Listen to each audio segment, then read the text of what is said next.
Kieran McGiver here with Boxer Bads Ireland, and happy to be joined with Dominic Donegan. A long time since I've had you on, Dom. The last time I think I spoke to you was before the Owen Duffy fight. And a lot has changed for you in that time. A lot has changed for you in the last year, really. 2 years, really. Um, but it's good to speak to you again, Dom. First of all, you and Graham rematch, same weight, same belt, just in a bigger venue. You must be very excited. Yeah, very excited for the 16th of September. New coach as well. Very excited to be going under his hands for that fight. I'm definitely in safe hands with Ian Mahood. And look, same weight, same belt, and look, I'm gonna get what I was meant to get that night. This time last year, actually, it was. Mm. Yeah, yeah, it was. Yeah, it was the last week of June, in 2022. So it was very close, yeah, to this time, yeah. Yeah. It's hard to believe actually it's over a year. A lot has changed for you in that time, and I've interviewed you before that fight, but I remember the night of that afterwards, and you spoke to Graham afterwards. You got a picture with him, and you said, like hopefully we're doing a rematch, and you could see that even though you were disappointed in losing, you could see that in your face that you wanted to have another go because would it be fair to say in your mind, even though you're disappointed, you were thinking, if I approach this a different way next time, I could definitely win. Yeah, no, definitely. It's a fight I definitely believe I win. You know, this the wrong Dominic stepped into the ring that night. And the right Graham stepped in. Even in his interview, he was saying if I threw two, he was throwing four. He kind of had a better mindset going into that fight than I did. Um, I never overlooked him either. I always knew it was going to be a tough fight. Um, but he had a better mindset, and that's what kind of had me down, and maybe wrong tactics going into it. Um, like just no one to blame. At the end of the day, I'm in there, and I fought the fight. But look, it's very excited to have Ian Mahood in my corner now for this one. So Mm, I am, and he has watched the video over and over, same as myself. Since that fight, I've actually watched it over and over because I lost a very close friend that was actually at ringside that night, and you'll see him in the video, shadowboxing Harrison Jamison. And we had good talks after that fight on if I had done this, or if I had a box this way, or done this and done that. And that's kind of holding with me now as fuel going into this because he's not going to be there for this one, but he's going to be on my shoulder. And yeah, no, a lot did happen. hmm Um, since then, a lot has happened. You fought for another version of the Celtic title, the British Boxing Board of Control. So you were Tony Davitt, and then you went to Dan Anderson, now you were Ian. Um, but would it be fair to say when you lost to Owen, that was probably the hardest loss you've ever had in your career, harder than any other ones, because I could see afterwards how much it meant to you, and because it was local, and the fight was finally happening, that we all wanted, and you were doing really well in the fight. You dropped on, until he stopped you. Um, would that be fair to say that it was tough at the time? One of the hardest loss you've had to deal with. Yeah, no, the hardest loss, tell you the truth, and you mightn't believe it, was the Luxembourg loss. So it was during COVID. That was the one that really hit me massively. I don't really think I got over uh, that loss until what was his name? On a Mark Dunlop show we had it before Christmas. I actually forget the opponent's name, but I think that's when I kind of got over that. It was Luxembourg now. It's that really affected my mental health.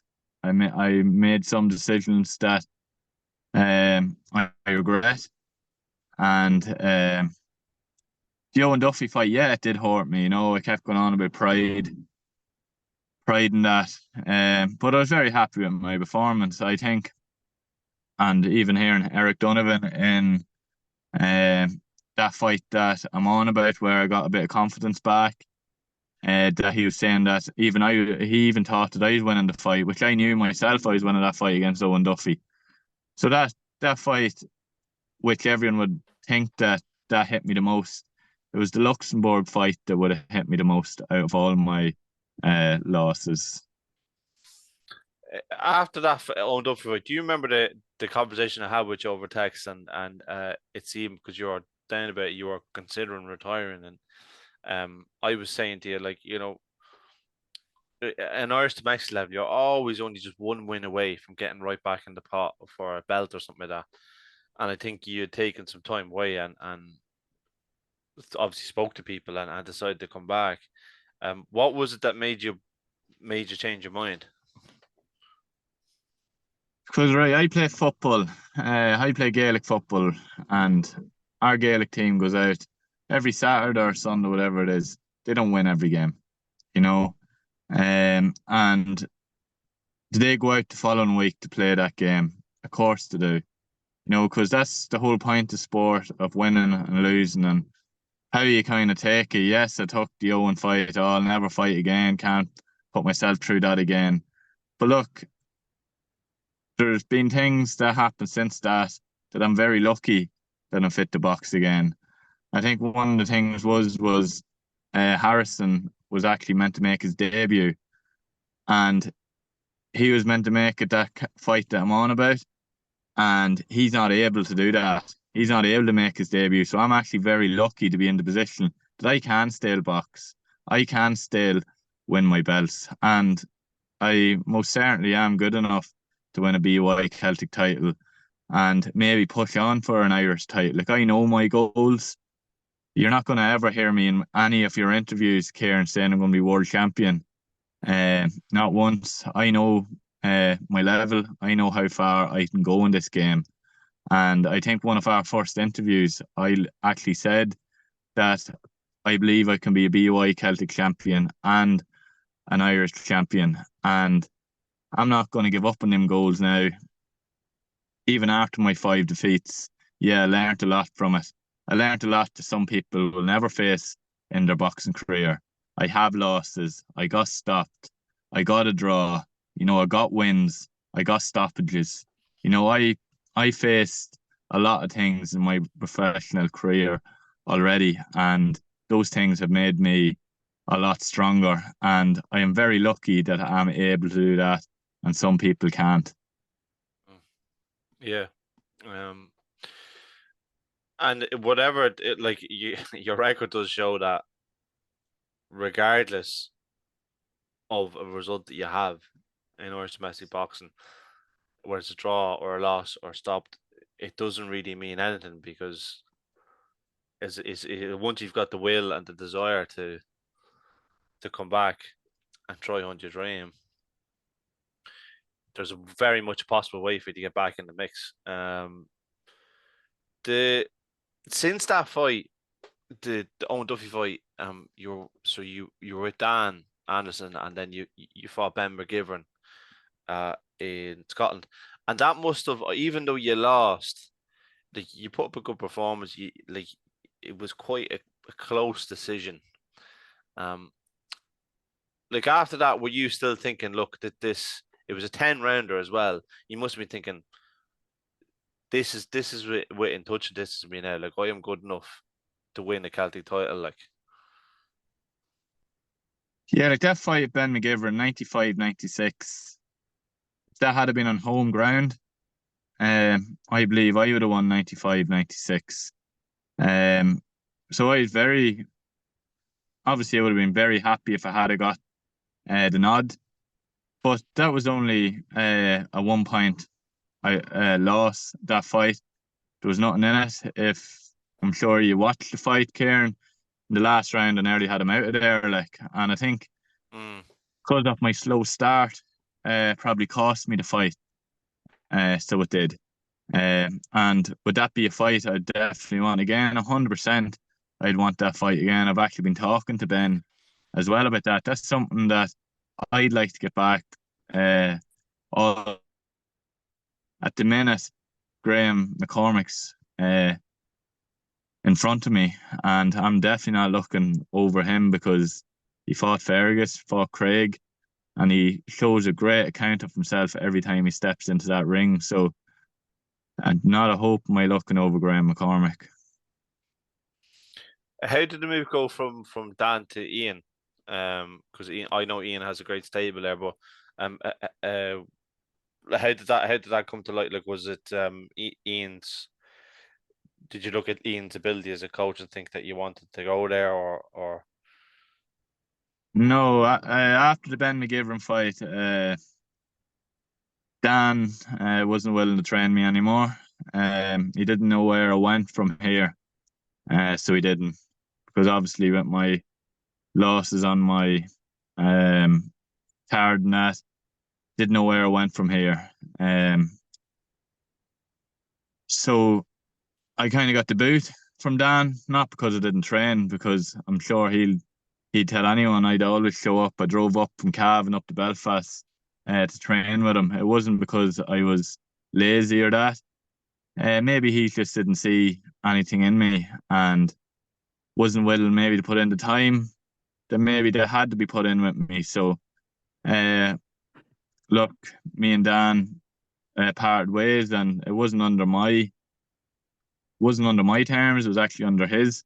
He wasn't willing to train me anymore. And look, at the end of the day, I want a coach in my corner that believes in me. And if I'm going into a fight, not being like, oh, maybe he can win this or maybe he can do that.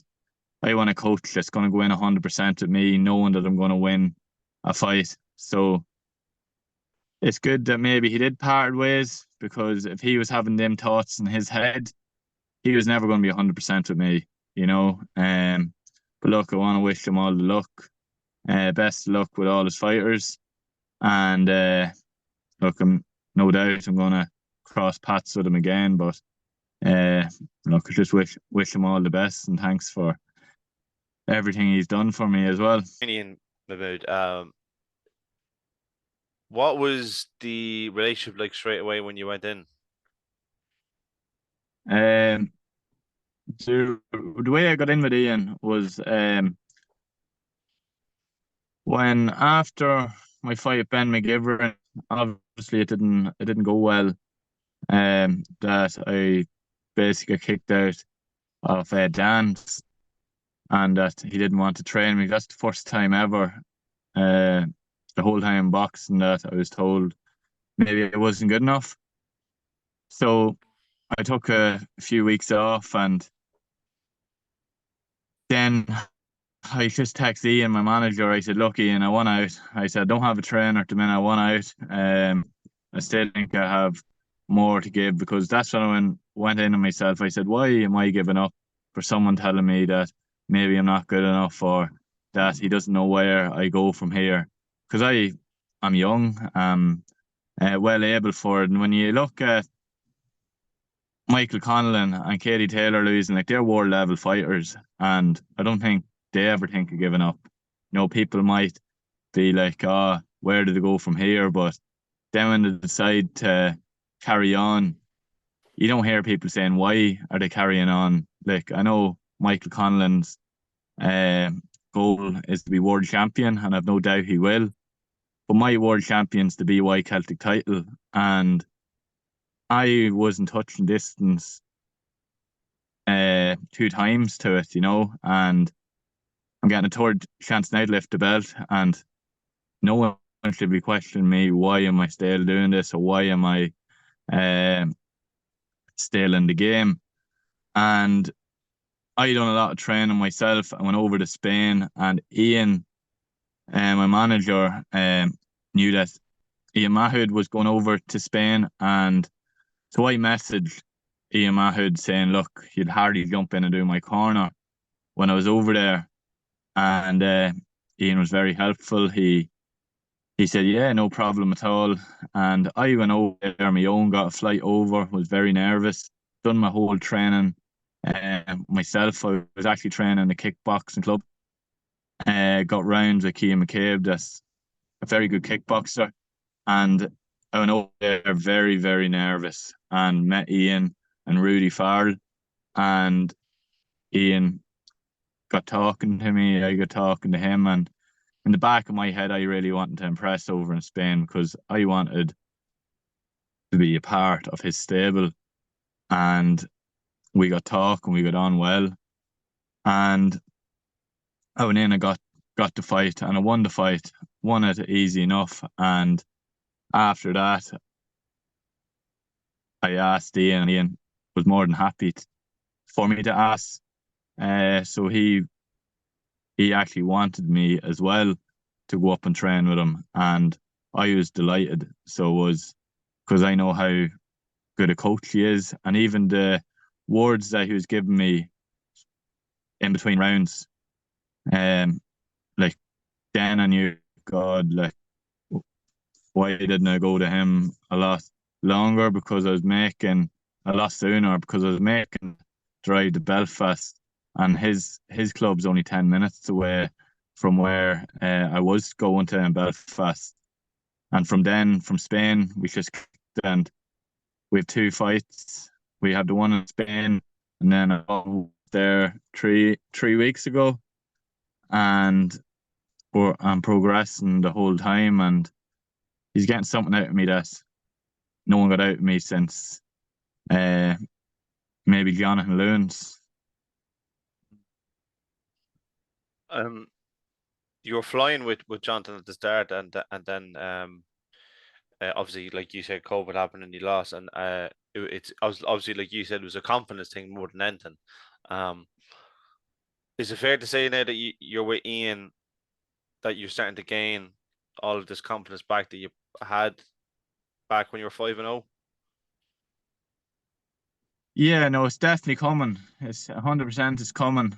So it is, and we're working on things that I like working on, and being told I am good enough. That's like telling someone to have a nice day. You know, like words means an awful lot to people. And when you're hearing these things back from your coach, instead of maybe, oh, you're not good enough, what are you doing? Or maybe feeling a bit stupid on the pads. Not once. I felt like that with Ian Mahood, and we just have a good relationship. It's straight down to business. When we get up there, we have the crack, and it's just I'm I'm happy. I'm very happy at the minute, Karen.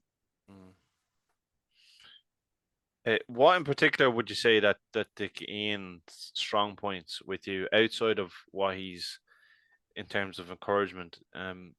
Is he trying to bring back the things that you used to be known for, like your counter punching and things like that, or is he trying to add to your game? It's kind of adding to my game, and he sees things in me that I didn't even think I was fit to do. Like so, um, adding to my game and taking other things out of me. And look, just his training, his method of training is unreal. Like there, you see who he trains, like Anto, like it's next level. The things that he's showing me, and come the 16th of September, people won't be saying to me, "Ah, sure, Dom doesn't have to give up boxing, go and be a journeyman." Like people are going to actually see a new and improved Dominic Donegan, not just your average Dominic that people is saying at the minute. And I even got, I'm not saying any names, but I'm sure you'll even know, like saying go down the journeyman route. That's a bit insulting to me when you see what performance I'm going to put in September 16th. And I do intend to back it.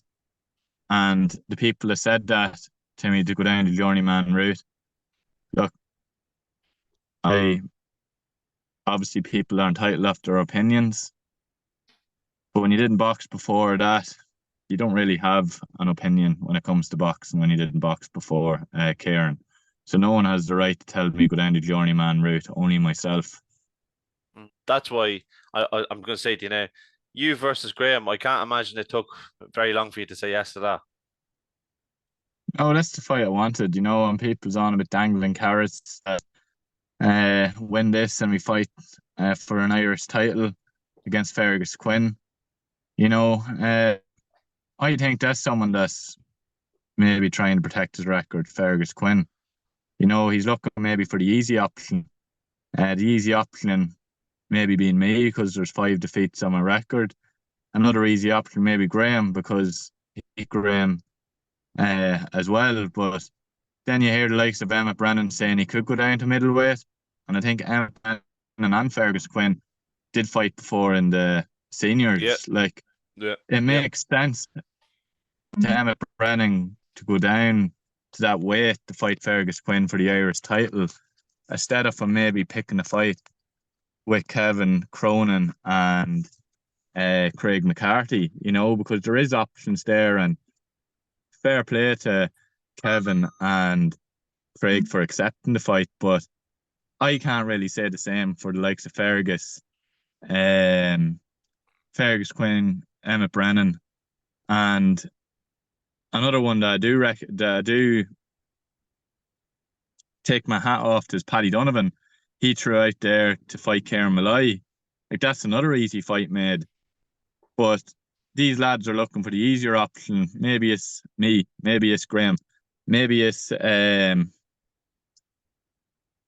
Ryan for Kieran Malloy. Like, these lads fought each other in elite level, and there's no reason why they can't fight each other in the pro scene.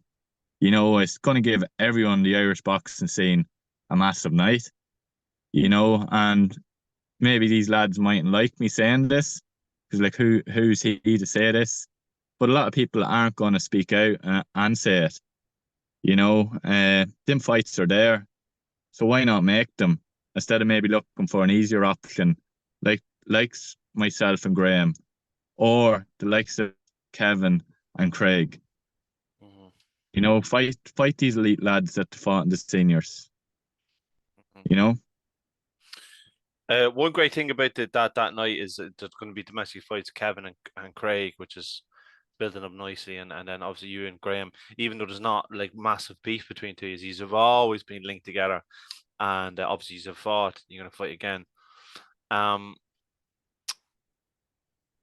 Kevin and Craig obviously is for the Irish title, and then it looks like whoever wins will fight then Jamie.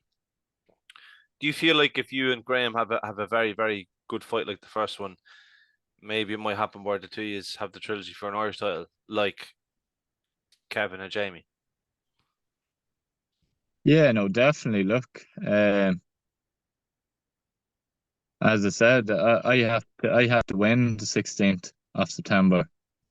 I don't think I'd interest anyone a third fight if Graham won. Even how good a fight it was. So, look, we'll see come the 16th of September. Please God, to get my hand raised, and I'd definitely be up for a third one. But we'll see how September 16th goes when it's 1-1, and if Graham wants a rematch, it's fully deserved. Like, Graham had said that he even though this fight is reinvigorating him and motivating him again, but he thinks that he beat, like, obviously as a fighter he thinks he beat you again, but he says he thinks he beat you better. Do you think Graham at his age will come in a much better version of himself? no, the best I seen. Well, look, I think he's hard as nails. He's going to be he's going to be in my face. I think that's the only way he knows how to fight. He gets into it. He's going to be in my face from round 1 to round 8, and I think you seen the best of Graham McCormack in my fight, and the best of Graham McCormack in the Craig McCarthy fight. For me to be expecting a better version of that, I'm going to train for a better version. But do I see a better version of what he was in against me this time last year? No. Do I see a better version that he fought Craig? No. But I'm preparing for a better version. Just on the topic of Craig and Kevin, and ironically enough, so you've been sparring with Craig, and Graham's been sparring with Kevin. Swally's going to be fighting each other that night. What can you say? You've trained with Kevin for quite a long time, and obviously you sparred Craig. How do you see that fight going? Be very good.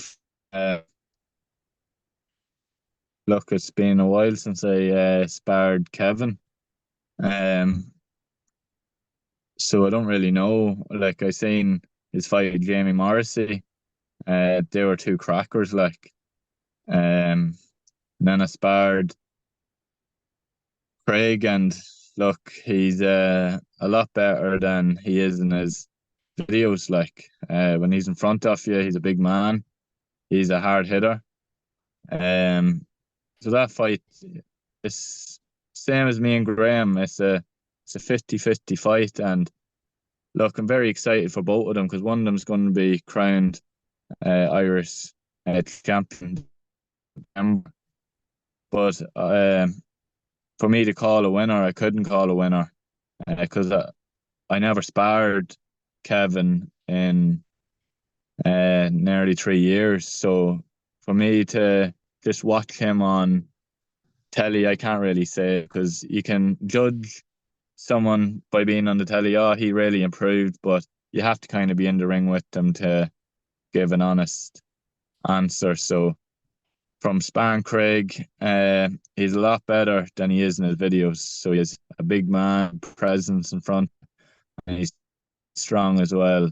And by watching Kevin's videos of the Jamie Morrissey fight, it's going to be a cracking fight, and that's why it's a 50-50. That's a 50-50. That's not a 60-40 or a 70-30. That's a 50-50 fight.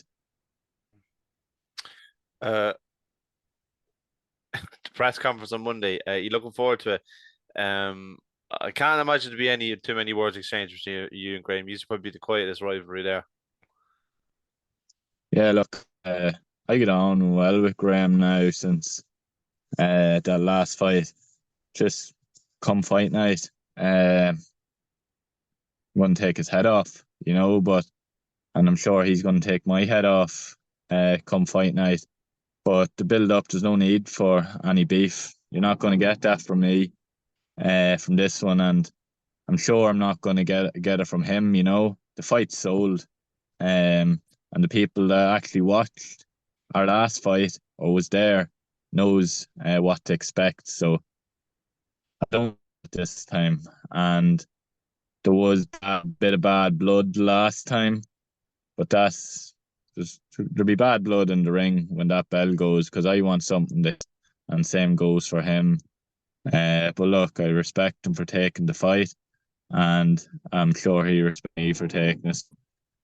It'll be a quiet press conference with myself and himself. I reckon.